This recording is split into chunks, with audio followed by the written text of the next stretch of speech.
Samuel Parker is given credit for beautifying the grounds that surrounded his home.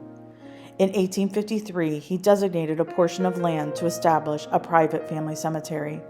A simple marble obelisk inscribed Parker marks his grave. Sam Parker died in 1859. Much of his misfortune came from 3 separate destructions of the canal by flood. John Marshall Parker, who was the oldest son, died while out quail hunting with his friends. He was removing his gun from the wagon and it discharged by accident. He died instantly.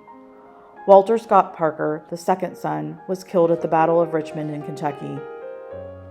It's believed that his mother brought him home to join his family on the hill. Samuel Parker, the third son, died suddenly in 1864. An infant son and daughter died as well.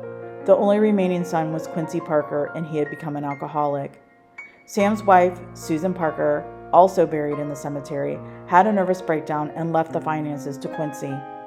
Quincy died from cirrhosis of the liver and was buried in Crown Hill until arrangements could be made to bring him home to his family's resting place. He remains in Crown Hill alone in an unmarked grave. Dr. Alonzo Dom, who opened the Sanatorium and Health Resort and died a year later, is buried in the Parker Cemetery along with his sister Lucille. She died May 23, 1905. Her death certificate says she died from gastritis, malnutrition, and anemia. She mourned her brother's passing, and it is said she grieved herself. Now we take you through the front room so you can see all of its beauty, paintings, furniture, and fireplaces. This once was 2 rooms when it was originally built in 1831 by Oliver Smith. In the 1880s, however, James Houston, a U.S. banker, businessman, and politician who served as Treasurer of the United States, purchased it and spent $44,000 in renovations. Here is a picture of James Houston. One of the most beautiful renovations that he made is this gorgeous red sandstone fireplace. This is a sculpture of Indian Joe, a crippled Shawnee Indian that lived and died at Elmhurst. He is supposedly buried here somewhere. This is also who they call the Whistling Boy, who was the son of the family that took care of the barns. Some say you can still hear him whistling.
If there's a female presence in here, can you turn on?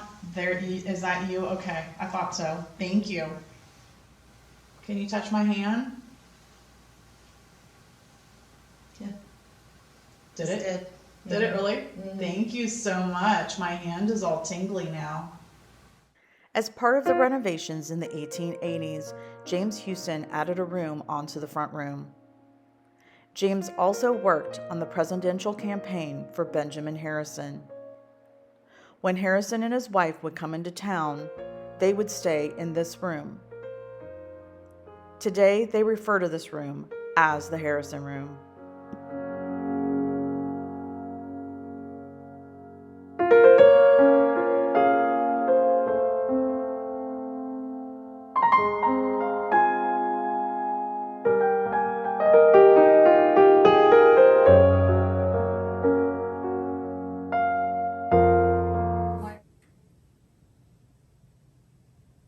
Let us know that for sure you're here.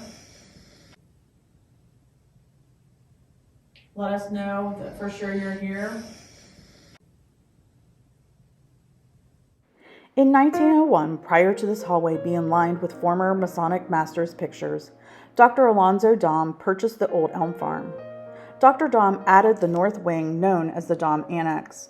This annex consisted of 26 rooms and was used as a sanatorium.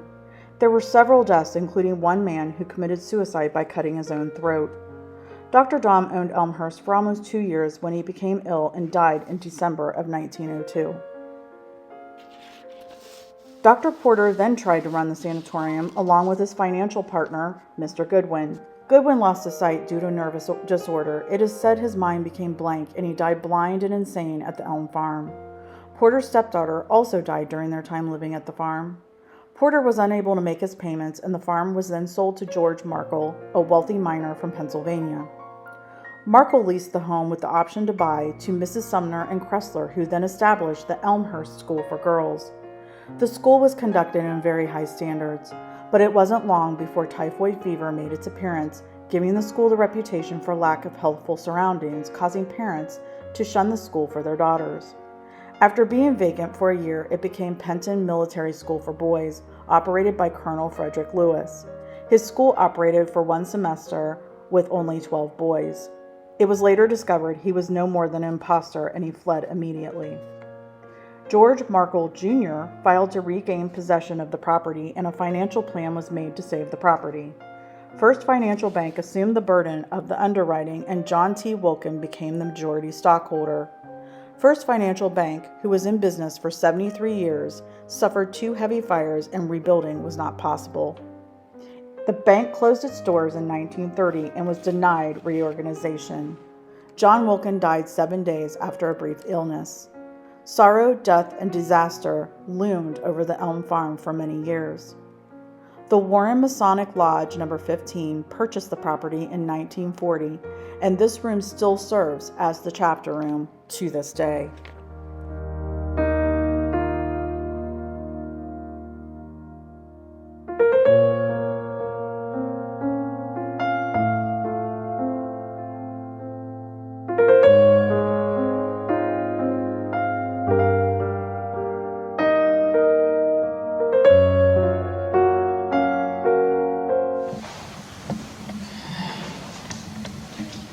Is anybody in here that wants to talk to us?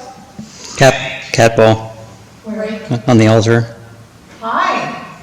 Thank you. Thank you very much. You must be really special if you can get that cat ball to go off. Turn that torch off, please.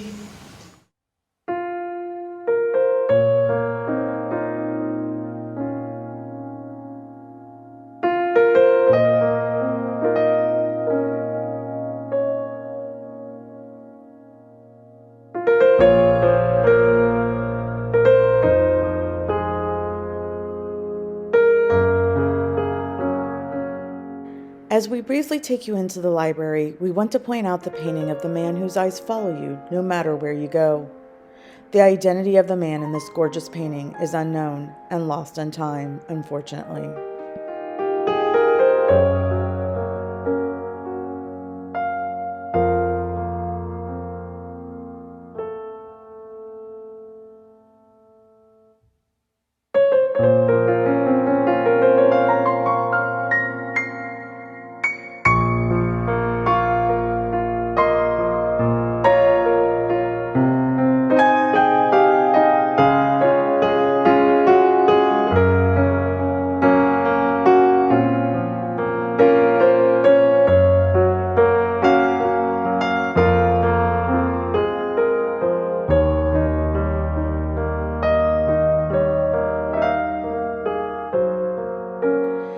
This room, which was originally the upstairs of the original house, was transformed into a game and billiards room by the Freemasons. The billiards tables had to be brought in through the windows as that is the only way they would fit. The Square and Compass Social Club would play billiards and euchre for social gatherings. These old photos were brought down from the attic and they are working to preserve and identify them.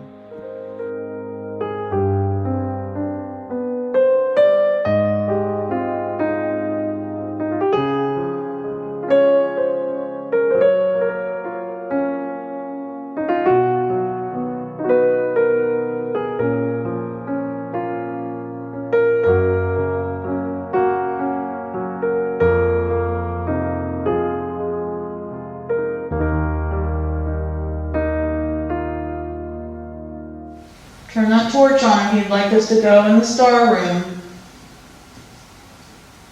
Very bright. And that's our answer.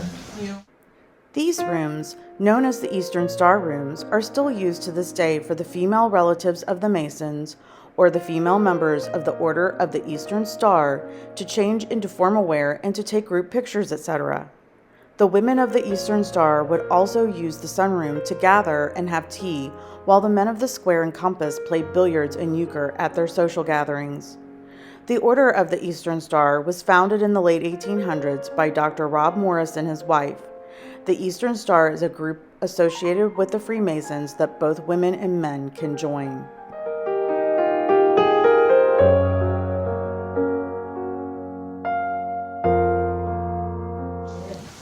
Are you draining my energy? Because I can not even I can't even put a sentence together. That's okay, you're allowed.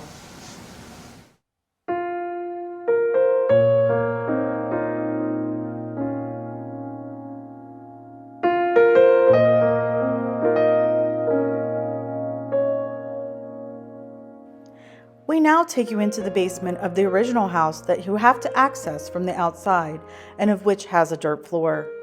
When Caleb Smith owned the farm in the mid-1850s, history states that the farm formed an important link to the Underground Railroad, as Caleb was very anti-slavery.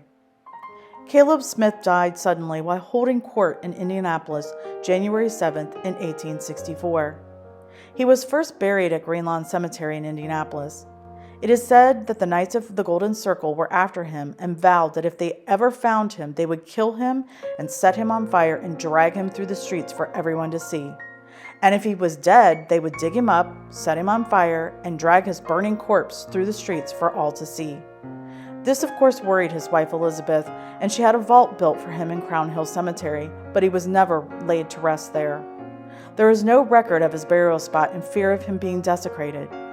In 1977, there was a dig in the city cemetery to look for his remains. It was thought that he was buried in an unmarked grave next to his infant son. Upon opening the grave, it was discovered that it was the body of his brother-in-law, William Wotton Jr.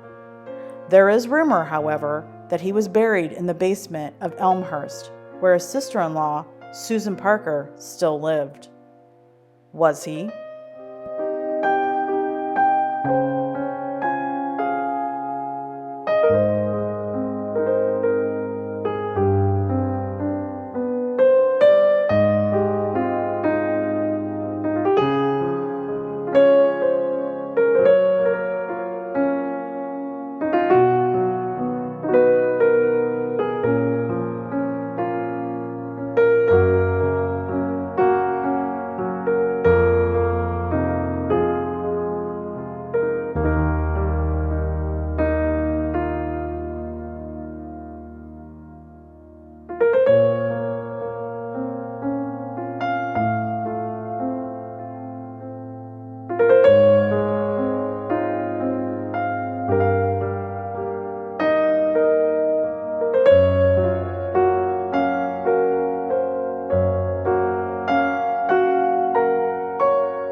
Can you touch one of those shiny balls?